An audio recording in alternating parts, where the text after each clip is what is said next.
Hello there everybody, this is Terry Lawton here from climatechangeagenda.com, and a couple of weeks ago I made a video entitled Filaments Falling from the Skies over Wexford, and at the end of that video I asked for help in identifying these filaments, and luckily within about an hour I was contacted by the Carnicom Institute in America. Now if you're not familiar with the work of Clifford Carnicom, Clifford has spent over 20 years documenting the health and environmental impacts of the global climate engineering atmospheric assault against life on Earth. So I sent off the samples the next day in the post, and yesterday Clifford got back to me and he has sent me the primary report of his findings. This is the primary report of many reports to come, but this is the microscopic results. So I'm going to get straight into it here. So, global validation, the spiderweb problem by Clifford E. Carnicom, November 10th, 2017, paper in progress. The evidence of a chemical and biological assault upon the sanctity of this planet is at hand. For close to 2 decades, Carnicom Institute has patiently accrued and presented this record of violation to the global public. The circumstances, situations and reports that justify such serious claims are far beyond the point of concern, the need for investigation or the entertainment of conjecture. One of the primary materials repeatedly deployed in the operations is that of a unique environmental filament, as it has been designated over the decades on this site. The material has a long history of study, beginning with the failure of the US EPA to identify an early sample sent to that agency in the year 2000. The prospect of a public health risk was also included in that correspondence, and this was the primary basis of the request for identification. The filaments have an airborne source. Unusual biological components were identified in that and similar samples at the time, and they were documented as such. The record of all correspondence with the EPA exists on this site. An additional act of record from the year 1999 exists within the paper entitled Environmental Filaments, January 2013. This paper further documents the thwarting of efforts paid for to disclose the nature of this material to the general public. If you are a novice to the subject, or if you are easily swayed by the words and reports of popular persuasion, you will be told that you are dealing with nothing more than some mildly unusual events that involve flying or ballooning spiders. You will not be given any ground scientific study that documents this strategy of shaping perception, but you will be told that it is so. Network media reports will promulgate the storyline with an inclusion of the purported arachnid family to boot. If this approach is adequate for your needs, then it may be best to simply move on to the next story or commercial of the day. The samples examined by this researcher are not spiderwebs. All direct examinations demonstrate that they are of an unusual or artificial origin and of a complex chemical and biological nature. No spiders accompany the samples that have been received. Ironically enough, the filaments do indeed share some physical and chemical characteristics with actual spiderwebs. But this mimicry will only hold at a superficial level. Mainstream science reports recently announced to us that the creation of completely artificial spiderwebs is now commercially in place. Realistically, we should not ignore the covert world of material science development along that path to public disclosure. The internal composition of the filaments differs dramatically from spiderwebs, and it is here that the truth will be found. Nanotechnology is usually inaccessible to the general public, but the boundaries and frontiers of it are with some creative hacking. As an understanding of the filament, internal structure develops, examinations at the nanometer level will certainly be required to understand the intentions and design more clearly. In the meantime, fortunately, sufficient laboratory means to make the necessary distinctions between various forms and molecular structures exist. A typical image of the airborne filament material at low magnification is as follows. Environmental filament sample magnification approximately 20 times. This is a magnification of the environmental filament I sent to Clifford Carnicom from Wexford here in Ireland. Samples of this material, in some cases multiple, have been examined from the following countries: Australia, Serbia, France, USA, Ireland and Canada. Representative countries that have collected and sent samples of the environmental filament material to Carnicom Institute over the past 2 decades. It has taken some effort over time to coordinate the receipt of these samples across the globe. This library of samples and the accompanying examinations have recently crossed an important threshold. A physical sample has been delivered from Ireland that accompanies the on-site video immediately below. This combination creates an irrefutable presentation of video and physical evidence that demands a verdict. Under the current climate, no one can speak of spiderwebs alone without proving their case. Let us introduce this most recent report. On this occasion, it comes to us from the grounds of Ireland. On-site video account in Wexford, Ireland, courtesy of Terry Lawton. What distinguishes this particular case in Ireland is that a physical filament sample has been sent in combination with the video evidence. These provide a more accurate assessment of the situation on the ground. The filament material received in this case, in all respects known, is identical to that sent to the US EPA close to 20 years ago. The material received from Ireland is not spiderweb material, and the observations on the ground reinforce that claim. The conclusions of this paper are based upon numerous specific samples that have been received over a period of many years. These same materials are disturbingly known to be observed frequently and, as documented, are of global distribution. All of the filament samples received are identical in all respects at the microscopic level. There are numerous reports on this site of detailed analysis of these environmental samples and their visual and general organic equivalence to biological filaments symptomatic of the Morgellons health condition has been established. The ruse of proclaiming that spiderwebs are distributing themselves frequently and across the globe en masse have now played itself out. Ballooning spiders on a large scale are a real but rare phenomenon. The extensively examined environmental airborne filaments, unfortunately, are also quite real, but they do not originate from spiders. Seasoned readers may recall the first publicized sample in 1999 from California that formed a ribbon of material approximately 1/2 thick, probably an inch thick, and spanned a length of 20 feet on the highway. That would be a problematic spider. The environmental filaments can no longer be considered rare at this point. The materials repeatedly dispersed to ground level are a public health hazard as originally proposed to the EPA, US EPA, approximately 2 decades ago. They are of a complex chemical and biological nature. These materials are known to be affecting the entire planet and all life that exists upon it. An additional purpose of this paper is to briefly present the various methods of laboratory analysis that have been used to establish that there are major differences between the filament field samples received and the examined spiderwebs. These methods include the following: microscopic examination. The simplest and most direct method to determine if there is a difference between the two examples is simply to look at the samples under a microscope. So on the left here we have the environmental filament samples that I sent, and on the right, collected spiderweb sample. In this particular case, the environmental sample is quite clean. The spiderweb material to the right does have some debris captured within as expected. This occasional contamination is readily visual, separated from the web filaments under the microscope. The spiderweb sample is composed of approximately 1/2 dozen webs combined. Next, the materials are examined under the microscope at various magnification levels. The first series is taken at approximately 500 times magnification. The differences in appearances are not notable at this stage. However, it can be determined with careful observation that the spiderweb filaments have a more linear quality to them than the environmental filaments do. This lower magnification level is not sufficient to readily identify the different structural nature between two sample types.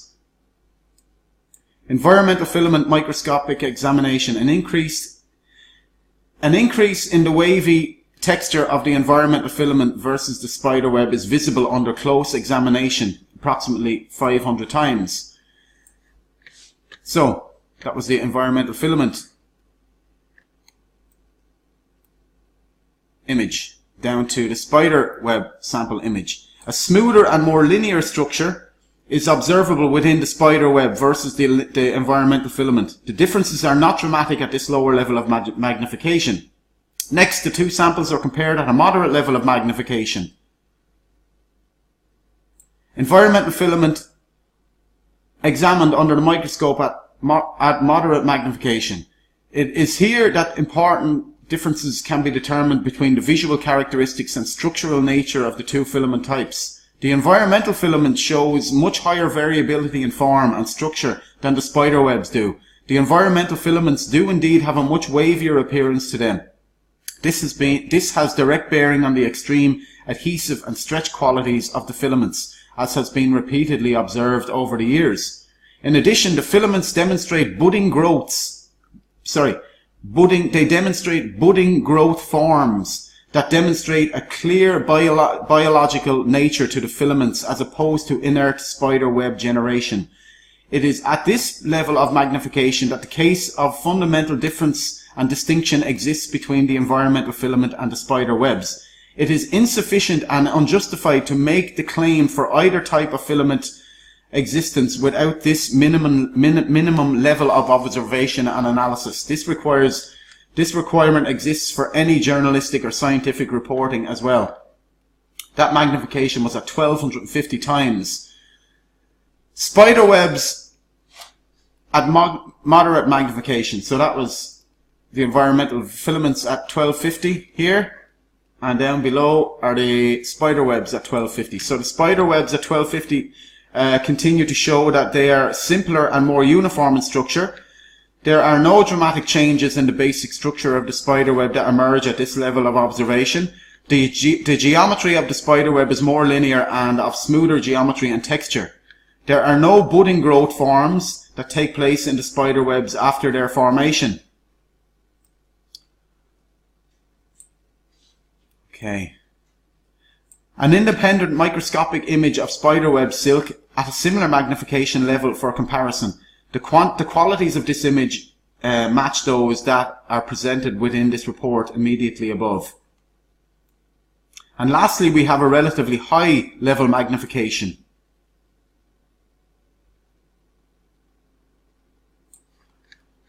Microphotographs of the environmental filament at high magnification. This is at 5,000 times magnification. The truly unique qualities of this material are shown much more clearly at this level of observation. It can be understood from these photographs that driving structure and morphology of each filament lies interior to the filament. The bundled filament structure, submicron interior to an encasing filament, is a distinctive feature of many samples.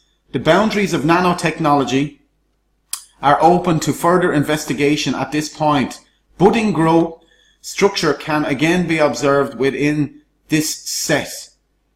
It is only at this level that the tentatively designated cross-domain bacteria is first observed. This microorganism has become the subject of intensive study in the association with the Morgellons health condition. A level of equivalency by numerous methods has been established between the environmental filaments and biological filament growths directly associated with the Morgellons health condition. So that was my filaments at 5,000 times magnification, showing budding growths. And the spider web at that magnification 5,000, the additional information available can be acquired here is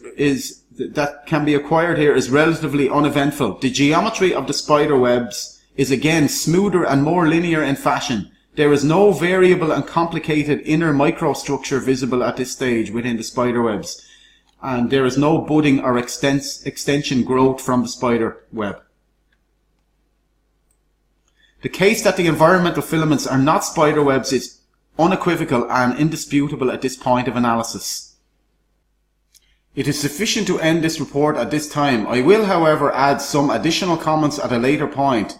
The conclusions reached have been made many times over in the past. The imagery here hopefully makes the point more clearly to those that remain in need.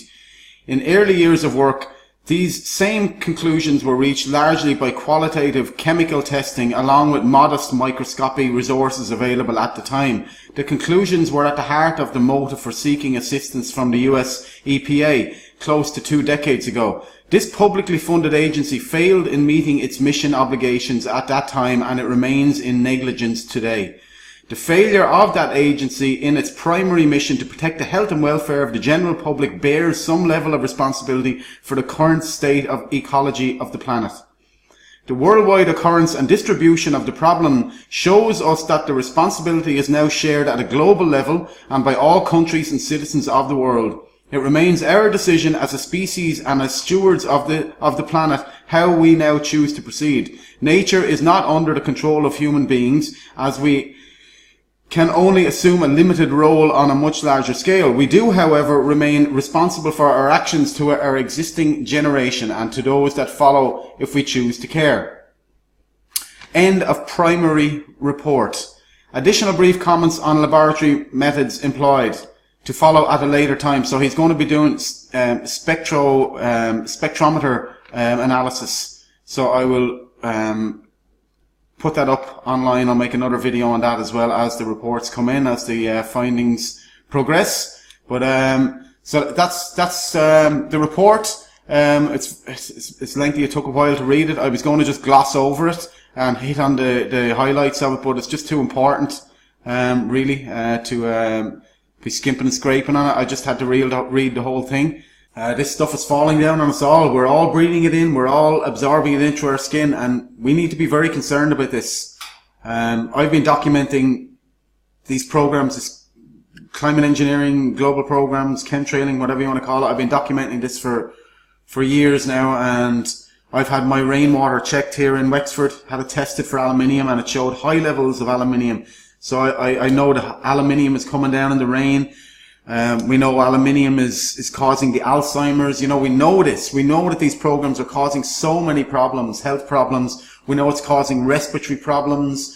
We know that it's causing vitamin D epidemics with the lack of sunlight being created by all of these artificial clouds that are being generated now all over the world through the chemtrails, through the different ionospheric heaters and cloud generators. We know that there's just a litany of problems being created by these programs, and now I have conclusive evidence that there's also now nanotechnology falling down from the sky, and you know, nanotechnology can be used for many different things. Nanotechnology is being proposed as a transhumanist means to change humans, to alter DNA. I was at a climate engineering conference in Berlin in 2014, and not only were they talking about taking control of the Earth's climate engineering, but they were also talking about human engineering. And this guy, James Cascio, he's a futurist. He was one of the main speakers there. He's what you call a futurist or a transhumanist, and transhumanists believe that the human form is inadequate and it needs to be altered. And in this presentation, he spoke about changing the human genome. Look, I'll just go down here. In the last few years, we have seen an increase in ideas to intentionally interfere in natural processes on an unprecedented scale, and with unforeseeable consequences for the future of humankind and ecosystems. Both climate engineering and human engineering, understood as biotechnological, cybernetic, or interventions in the human body for enhancement of human beings, can be understood as currently controversial debated potential technological solutions for global problems. Furthermore, they are both symptoms for at least two diverging quests. First, for stewardship, looking for ways how to steer different systems all the way from the human genome to the climate system with long-term perspective to create a truly sustainable community. This is all out in the open. They're talking openly about this. Engineering the climate, which they've been doing for decades, and human engineering, which they're possibly already doing. I don't know. I can't prove they're doing it, but I can prove that the technology is coming down. Nanotechnology is coming down.